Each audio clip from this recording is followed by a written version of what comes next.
Ano ang pagkakahalintulad ng pamamaraan sa pangbubusal at antas ng panggigipit sa mamamayan na nararanasan nyo noon at ngayon ay nakikita mong sabi mo sa iyong pahayag sa isang interview na nanunumbalik ang ganitong patterns? How important that historical note for the people to be reminded?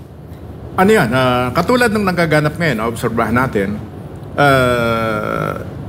sinusuppress, pinipigilan, no? Hindi pinapayagan yung mga peaceful assembly, no?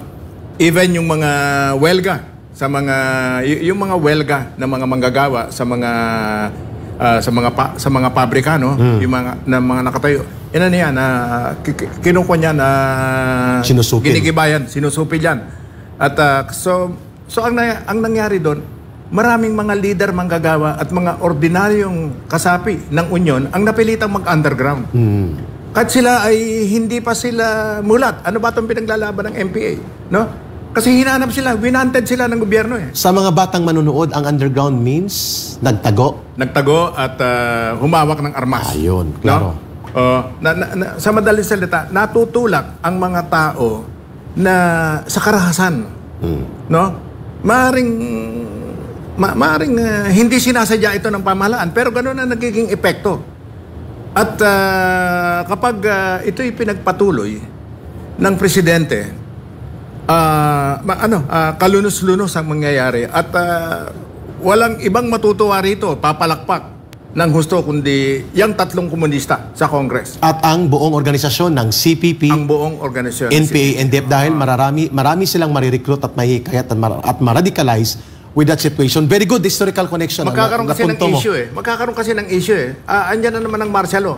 Tapos mabubuhay na naman yung mabubuhay talaga yung anti-Marcos. At saka yung anti-fascist na sinasabi natin noon.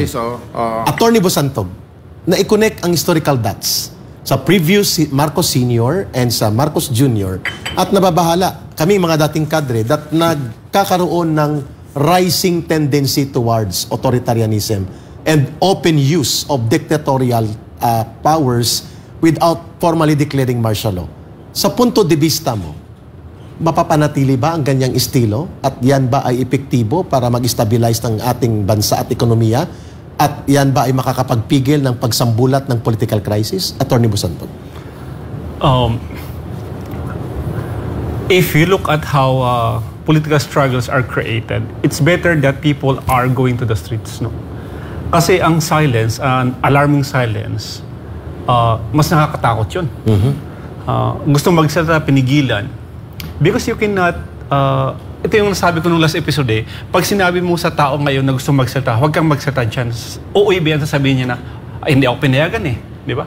They will look for other alternative to speak. Which can be dangerous. Which can be dangerous. So it's for me, it's better that you allow people to speak because you have the opportunity to respond and explain. That is proper governance. Good point.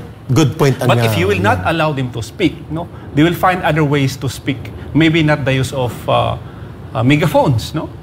Diyan lumalabas ang ating mga political struggle. So I think that probably is the better question for the two of you, no? Is it better for the government to allow this kind of protest? Because it shows that you have a working in proper democracy.